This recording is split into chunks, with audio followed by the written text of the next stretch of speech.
아멘. 좋으신 하나님이 주시는 은총과 또 평화가 이 오후 시간에 사랑하는 여러분들에게 있기를 빕니다. 오후 시간에는 종교개혁 운동의 발자취를 따라가고 있습니다. 종교개혁에 접근하는 방법은 여러 가지의 경로가 있습니다. 역사적 맥락을 따라 접근할 수 있고, 또 인물 중심으로 접근이 가능하고, 또 종교개혁 운동의 의미와 의의로 접근할 수도 있습니다. 우리는 종교개혁 운동의 슬로건을 타고 종교개혁 운동의 흐름을 따라가고 있는 중입니다. 5가지의 오직은 종교개혁의 목표와 목적을 분명하게 드러냅니다. 예수 그리스도보다 더 높은 위치에 있는 것은 끌어내리고, 복음보다 더 영향력을 가진 것을 청산하자는 말 그대로의 개혁입니다. 5가지 오직의 시리즈를 통해서 나의 믿음과 삶에 개혁되어야 할 부분은 무엇인지, 또 하나님보다 더 우선하는 것들이 있는지, 복음보다 더 영향력을 행사하는 것들은 무엇인지를 점검하면서 또 해결함이 목표와 목적이 되어야겠습니다. 오늘은 5가지의 오직의 3번째 시간으로 오직 은혜로, 은혜에 대한 이야기를 해 보려고 합니다. 지난 시간에 나누었던 오직 믿음으로는 인간이 죄의 사함을 받고 구원을 받을 수 있는 유일한 방법, 단 하나의 방법은 십자가에서 죽임을 당하신 예수 그리스도를 믿는 믿음밖에 없다 설명드렸습니다. 우리는 이걸 진리라고 말하고 있죠. 이 믿음은 하나님으로 하여금 구원이라는 은혜를 베풀게 합니다. 웨슬리는 예수 그리스도를 믿고 하나님의 은혜 안에서 받게 되어지는 구원의 과정 안에는 보이지 않는 하나님의 사랑이 작동하고 있다고 말합니다. 오늘 본문 4절과 5절입니다. 긍휼이 풍성하신 하나님이 우리를 사랑하신 그 큰 사랑을 인하여 허물로 죽은 우리를 그리스도와 함께 살리셨고 너희는 은혜로 구원을 받은 것이라. 타락한 세상과 부패한 인간에게 여전히 희망이 있는 이유도 세상과 인간을 사랑하시는 하나님의 사랑 때문입니다. 요한복음 3장 16절에서도 말했죠. 하나님이 세상을 이처럼 사랑하사 독생자를 주셨으니 이는 그를 믿는 자마다 멸망하지 않고 영생을 얻게 하려 하심이라. 당시 교회와 교황의 궁극적이고 절대적인 권위는 하나님의 사랑을 보지 못하도록 그리스도인들의 눈을 멀게 했습니다. 하나님의 사랑 안에서 주어지는 은혜가 아니라 교회와 교황의 권위에 복종하고 또 강요되는 의무와 책임을 다해야만 구원을 받을 수 있다는 왜곡된 율법주의가 팽배했습니다. 그 대표적인 것이 면벌부 판매를 할 수 있겠죠. 율법을 지킴으로만 의로워질 수 있다 말하는 이들이 있습니다. 반대로는 은혜만 있으면 된다 말하기도 합니다. 여러분의 생각은 어떠신가요? 예수께서는 이 율법과 은혜의 긴장을 어떻게 해결하셨을까요? 마태복음 5장 17절과 18절입니다. 내가 율법이나 선지자를 폐하러 온 줄로 생각하지 말라. 폐하러 온 것이 아니요 완전하게 하려 함이라. 진실로 너희에게 이르노니 천지가 없어지기 전에는 율법의 1.1획도 결코 없어지지 아니하고 다 이루리라. 율법의 선을 넘어서는 거침없는 예수의 행보를 지켜보았던 당대의 종교 지도자들은 하나님의 아들이라는 자가 하나님의 율법을 무시한다면서 나를 세웠습니다. 더는 두고 볼 수 없었는지 예수에게 신석 모독이라는 혐의를 씌워 마침내 십자가에까지 매다는 데 성공했습니다. 예수께서는 율법을 폐기하려 함이 아닌 완전하게 하려고 오셨다 말했는데도 말입니다. 율법은 인간이 죄인임을 인정하고 그래서 은혜가 절대적으로 필요함을 깨닫게 하는 기능을 합니다. 그러니 율법 자체는 문제가 없습니다. 율법주의로의 전락이 문제인 것이죠. 율법으로서의 균형을 잃지 않고 올바른 기능을 하기 위해서는 언제나 은혜 위에 서 있어야 합니다. 율법의 중심에 은혜가 끓고 있어야 합니다. 갈라디아서 3장 24절입니다. 이같이 율법이 우리를 그리스도께로 인도하는 초등 교사가 되어 우리로 하여금 믿음으로 말미암아 의롭다함을 얻게 하려 함이라. 율법에 대한 오해만큼 은혜에 대한 생각에도 많은 오류들이 존재합니다. 오류투성이의 은혜를 본 회퍼는 값싼 은혜라 비판했습니다. 이 값싼 은혜는 현대의 면벌부와 다를 바가 없습니다. 은혜주의에 대한 설명은 본 회퍼의 말로 대신하겠습니다.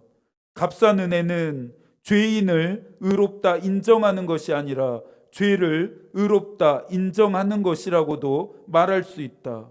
은혜가 모든 것을 알아서 처리해주는 까닭에 무엇이든 캐캐 묵은 상태로 있어도 된다는 것이다. 어차피 우리 행위는 쓸데없는 것이다. 이 은혜는 곧 예수 그리스도를 따르지 말고 은혜로 만족하라는 것이다. 종교 개혁운동이 일어날 수밖에 없었던 것은 교회와 성직자들이 이 은혜주의에 빠져서 값싼 은혜에 빠져서 예수 그리스도를 더 이상 따르지도 않고 스스로 취한 은혜, 적당한 은혜, 옳은 소견을 따라 해석한 은혜에 머물면서 캐캐 묵은 상태로 화석처럼 딱딱하게 굳어 있었기 때문입니다. 오늘 나의 내면의 상태, 영혼의 상태, 삶의 상태일 수 있습니다. 보네퍼가 지적했던 값싼 은혜에 찌들어 있는 사람이 바로 나일 수 있다는 말입니다. 이와 같은 상태를 바울은 본질상 진노의 자녀라 규정했습니다. 그러면서 바울은 이러한 자들에게 어떻게 하나님의 은혜가 임하는가를 로마서 3장 23절과 24절에서 설명합니다. 모든 사람이 죄를 범하였음에 하나님의 영광에 이르지 못하더니 그리스도 예수 안에 있는 속량으로 말미암아 하나님의 은혜로 값없이 의롭다 하심을 얻은 자 되었느니라. 속량은 포로나 노예 등의 몸값을 대신 지불해서 자유인이 되게 하는 제도입니다.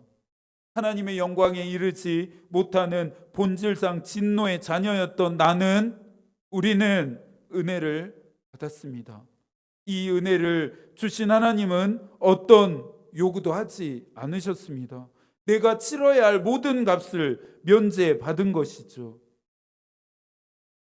그러나 이 은혜가 공짜라는 말은 절대 아닙니다.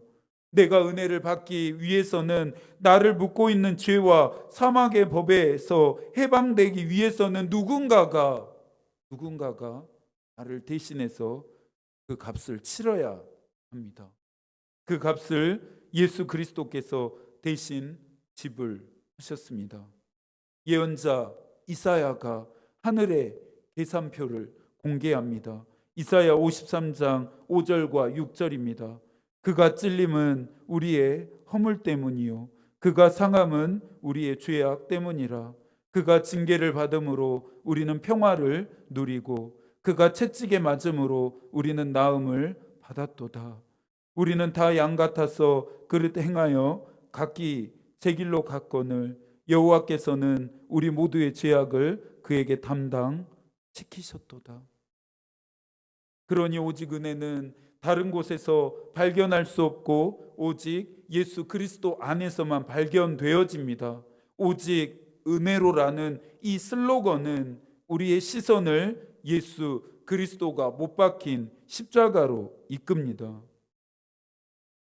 중세 시대에는 예수 그리스도로 말미암아 주어지는 은혜가 뒷전이었습니다. 인간의 행위와 공로를 강조하는 설교가 성행했고 잘못된 교훈과 가르침은 점차 사람들의 영혼을 갉아먹습니다. 은혜 외에 의롭다 인정받을 수 있는 여러 가지의 방법들을 제시한 것도 다름 아닌 교회와 성직자들입니다. 선행과 자선과 성지순례, 면죄부 등이 바로 그것입니다. 마치 우리가 물건을 구매하고 포인트를 적립하듯이 이것들 하나하나가 의로움을 채우는 수단이 될 수 있다 말하는 것이죠. 웨슬리는 선행은 구원을 얻는 조건이 아니라 믿음의 필연적인 결과이자 열매여야 한다고 말했습니다. 이 순서를 분명하게 기억하셔야 합니다. 지난 시간에도 설명했던 것처럼 루터를 포함한 종교 개혁가들이 선행을 금지한 것이 아닙니다. 은혜보다 앞서고 은혜 위에 올라서려고 하는 선행을 막아선 것뿐입니다. 9절입니다. 행위에서 난 것이 아니니 이는 누구든지 자랑하지 못하게 함이라.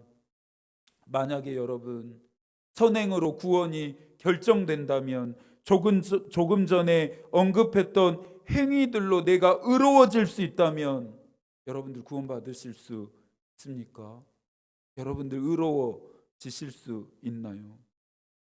확실한 것은 저는 구원받지 못할 것 같습니다. 저는 의로워질 만한 행위들을 한 것이 하나도 없기 때문입니다.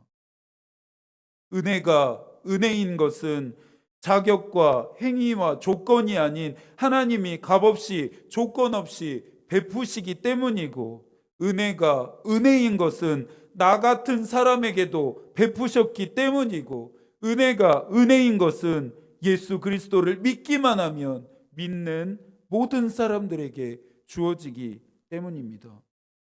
루터가 오직 은혜로라는 이 슬로건을 통해 말하고 싶었던 진짜 은혜, 본 회퍼의 말대로라면 값비싼 은혜인 것입니다. 은혜는 만사 형통이 아닙니다. 은혜는 면벌부도 아닙니다.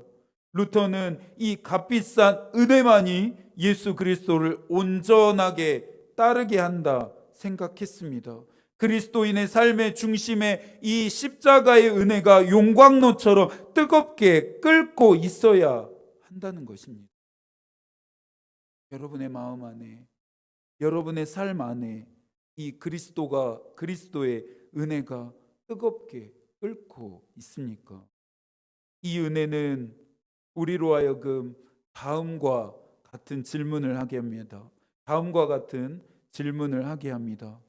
그리스도인으로 살려면 나는 어찌 해야 하는가? 그리스도인으로 살려면 나는 무엇을 해야 하는가? 이 한 주 동안 답을 스스로 찾으실 수 있기를 바랍니다. 하나님이 여러분과 함께 하시기를 기도하겠습니다. 하나님의 마음이 우리의 기도가 되고 하나님의 뜻이 우리의 길이 되기를 빕니다. 아멘.